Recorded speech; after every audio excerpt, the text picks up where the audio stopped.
call David Shearer. Thank you, Mr Chair. Mr Chair, I'm standing to speak on defence, and let's first start by just saying that I think the Minister, who's retiring at the end of this Parliament, has put an enormous amount of passion and energy into the defence portfolio. Is obviously something that is close to his heart. Point of order, the Honourable Steve Chivers. Clarification, the member was speaking on defence, but you hadn't yet called defence. No, I was just picking that up. I don't know whether I don't know whether the member was being complimentary to the Minister and the Chair as Minister of Defence and then getting on to Foreign Affairs and Trade. All right, well, that's okay. David Shearer on Foreign Affairs and Trade. Okay, well, you don't want to speak on that? All right. Right, we move to the vote then. The question is that vote Foreign Affairs and Trade stand part of the schedule. Those of that opinion will say aye. To the contrary, no. The ayes have it. The question now is that vote Official Development Assistance stand part of the schedule. Those of that opinion will say aye. To the contrary, no. The ayes have it. The question now is that vote Sport and Recreation stand part of the schedule. Those of that opinion will say aye. To the contrary, no. The ayes have it. The question now is that vote Defence stand part of the schedule. David Shearer. Chair, thank you. I was thinking it was Foreign Affairs and Defence. I beg your pardon. It was the Minister sitting in the chair put me off. I just want to reiterate what I said before, but that I do actually think that the Minister has put a lot of energy and passion into the defence role, and I think he should be applauded for that.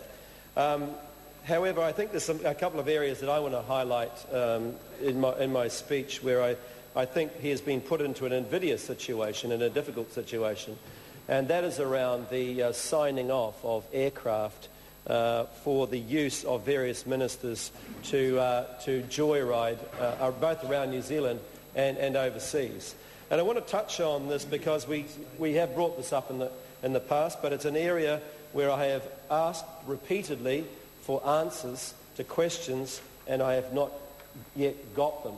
And that, sir, makes me rather suspicious that there's a lot more there than we're led to believe.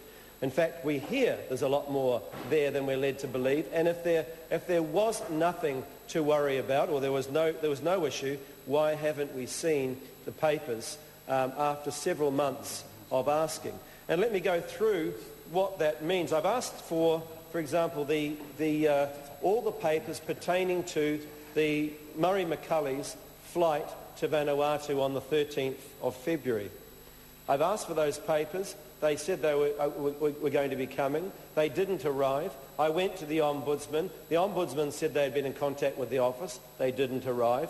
I went then to the Ombudsman again. They also sent back and wrote back to me and said, yes, they will be coming, but they didn't arrive.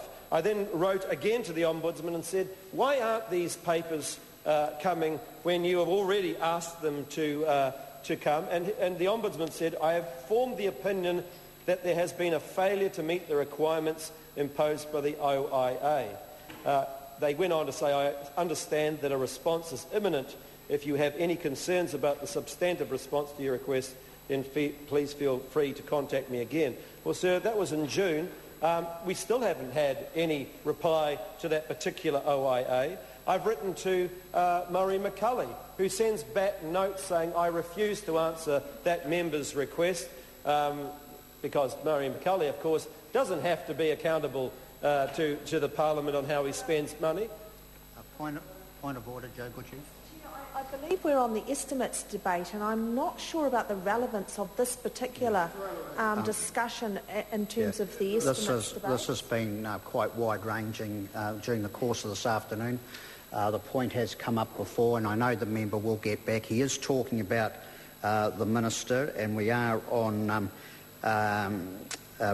defence matters now, so I know the member will be concentrating on defence as in the estimates. Thank you, Mr Chair, and that's exactly where I was getting to, sir. I was providing the context to when July we had the Minister in front of the Select Committee in response to the estimate questions, of which there were a number of standard estimate questions which we had put to the Minister, and in addition to that, 140 other questions to the Minister, all of which, although they came in very, very late, they came in the day that we were actually sitting down in front of the Select Committee, so we had really no time to go through. Again, I would argue something of an abuse of the process. But of that 140, guess what? 11 weren't answered.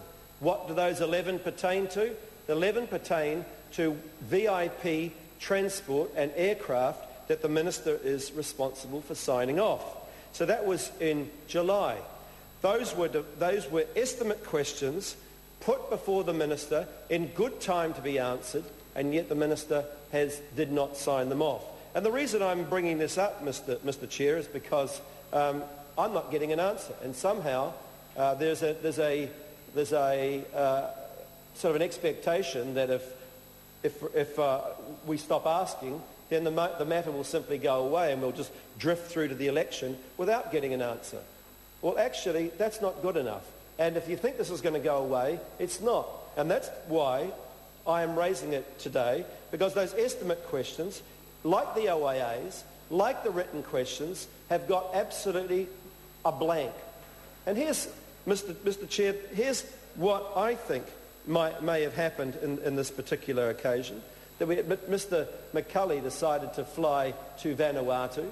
He told, or asked, or bullied the Minister of Defence into allowing him to take a 757 up there. The 757 actually was scheduled, along with the other 757, to fly down to Antarctica. To fly down to Antarctica to take also the relatives of the Erebus crash down there as well. And I believe that Dr. Mapp, because I think he is an honourable person, and I believe that he was certainly supporting the Minister of Defence. Mr. Chair? David Chair. He was supporting the Minister of Defence, tried to persuade Mr. McCulley not to do that. But Mr. McCulley was pretty insistent, and we understand that he was insistent because there was no business class flight to Vanuatu around that time, and so he decided that he was going to have the VIP seats put into the 757, and the 757 flew off to Vanuatu. In a matter of hours after it left the ground, the other 757 on the ground in Christchurch needed unscheduled maintenance that was somehow not actually foreseen before that. So when the 757 arrived and deposited Mr. McCulley in Vanuatu, it had to fly straight back again. And they had to send up an Orion to pick up Mr. McCulley the following day. The whole trip, $70,000, $75,000 all up for that.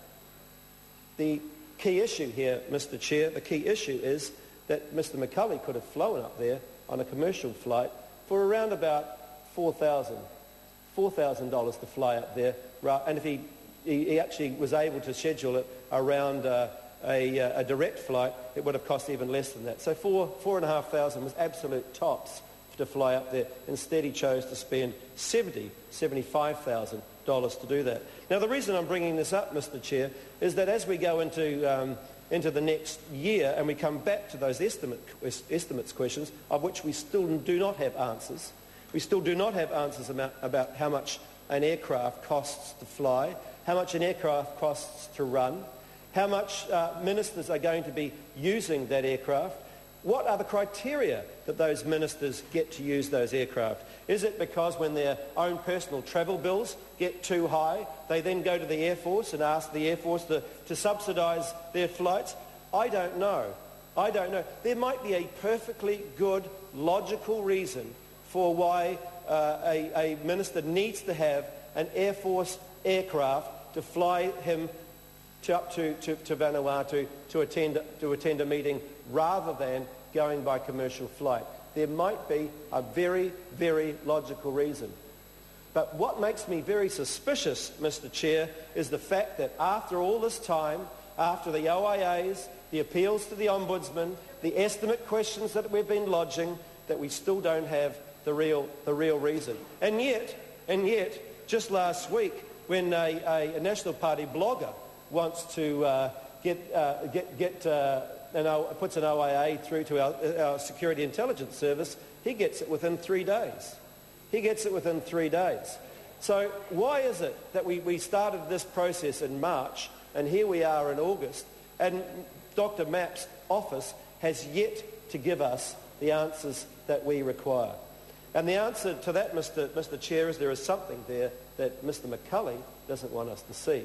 And probably something there that'll embarrass Dr. Mapp as well. But definitely Mr. McCulley has been badgering, bullying, cajoling, threatening, whatever, Dr. Mapp to sign off an aircraft to go up to fly up to Vanuatu. And I'm sure that we'll probably see that pattern in the future, Mr. Chair, because this is the beginning of the arrogance. Well, not just the beginning of the arrogance. This is about arrogance of power, that somehow you are able to use our military aircraft, our service people who are out there doing a good job for New Zealand. You're able to use that to fly around for your own benefit, whether it be Vanuatu, whether it be to use the helicopters to fly down to see the V8s, a Christian fair, the rowing champs, whatever. Our Air Force and our air assets are not for that sort of purpose, Mr. Chair. I am perfectly able to see that in the case of using the 757 to go around the Pacific with a group of defence, political, NGOs, whatever people, that's a legitimate use. I'm also willing to see that we want to fly our veterans across to a commemoration in the Second World War. I can understand that. But what I don't understand, Mr. Chair, is why the Foreign Minister is able to twist the arm of the Defence Minister to enable him to fly a 757 with its VIP seating at an enormous cost, at $75,000, Mr. Chair, up to Vanuatu, in order that this man, because this man is unable to get a business class flight on a commercial airline. Thank you, Mr. Chair. Members, the question is that vote defence stand part of the schedule. Those of that opinion will say aye. To the contrary, no. The ayes have it. The question now is that vote defence force stand part of the schedule. Those of that opinion will say aye. To the contrary, no. The ayes have it. The question now is that vote science and innovation stand part of the schedule. Mr. Speaker. The Honourable Dr. Wayne Mapp. Mr. Chairman.